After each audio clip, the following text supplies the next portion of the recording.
It's time to check in with Corey. Okay, today he is a Green Goddess Ferments, which is celebrating 10 years in the Valley.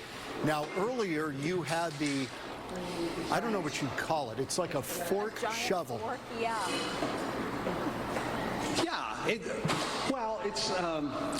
it's a plastic. It's a huge pitchfork, but it's not for battle. Okay. It's not the kind that you would probably find above about your the hairnet? fireplace, John. Or it's Hairnet Tuesday.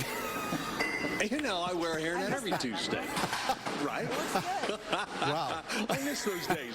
Well, and we've got the Green Goddess with us right now. This is Suzette Smith, the pride of Georgia, the pride of GA. Now, right here we have, and we were just talking about these, they are beets. Now, let's say you're like me, and I know that's a stretch. You're thinking, thank goodness you're not. But let's say you grew up and you thought that a beet was more of a weapon, more for heaving at a cousin or something like that. What do you, in your opinion, what makes the beet such a superfood? Why is it so important? Well, for me, first and foremost, it's the color. Any vegetable or fruit with that color holds special anthocyanidins. That sounds like you're making it up right on the spot. Almost. It's a long word, and it fits perfectly in my head. But it's that color has these special antioxidants that are unique to that color of vegetables. So that's first and foremost. And then the nitric oxide. Beets are notoriously loaded with nitric oxide. Okay. And, you know, everything that the regular beet does, the fermented beet does better. Okay, gotcha. Well, we're kind of at the end of the process. We're going to see everything here in a couple of minutes, but who's your henchman here? This is Santos. He runs the kitchen, and Paul over here, he's been with me for about 5 years. Gotcha. And he's a strong part of our team. Yeah, I see Paul's doing some labeling over there. So what we're seeing here, this is the very end result. This beet juice has been fermented. It's ready to roll. That's right.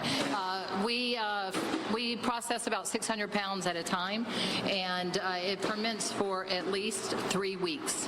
And wow. The fermentation process consumes all the sugar out of the beet as well as any oxalates. So if you've got an allergen to oxalates, the fermentation process will take that out. Gotcha. Well, my friend Celeste Rodriguez, who's our co-anchor on the morning show on Fox 10 AZAM, she swears by what you're doing here. And a lot of people might not know this, but Celeste is 76 years old. No, she is. She's very advanced in age, but she looks like $1 million. So I think people would be shocked. Yeah, I know. I think it's got to be the beet juice. When you were in 8th grade, okay, you're 13, 14 years old, and you're thinking about the world ahead of you. What did you think you might be when you were a little girl? Well, it certainly wasn't a food manufacturer.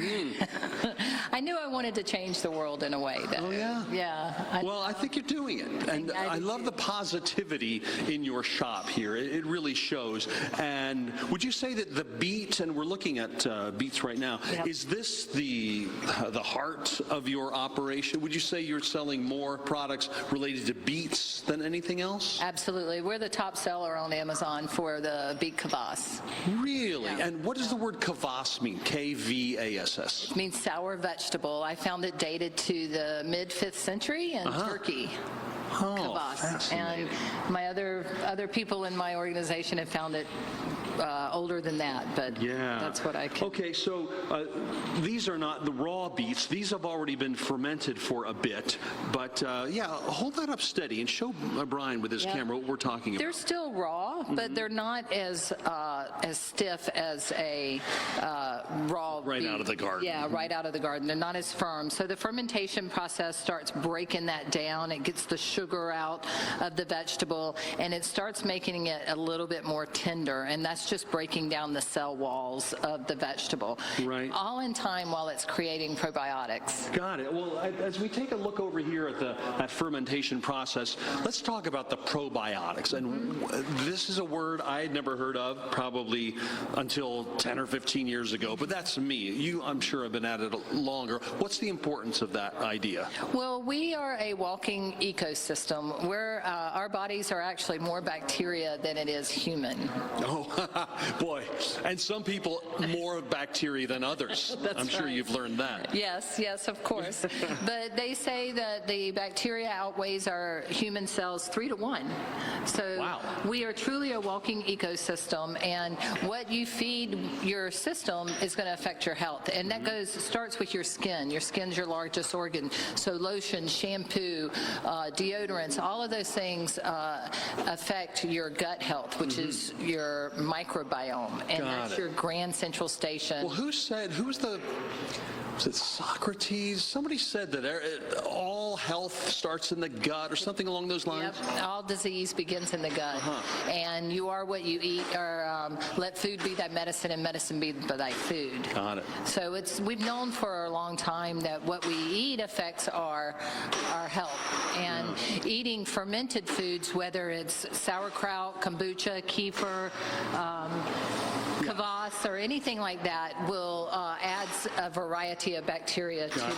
Well, you've got some kraut options here. What's happening here? We've got 4 different flavors of sauerkraut. These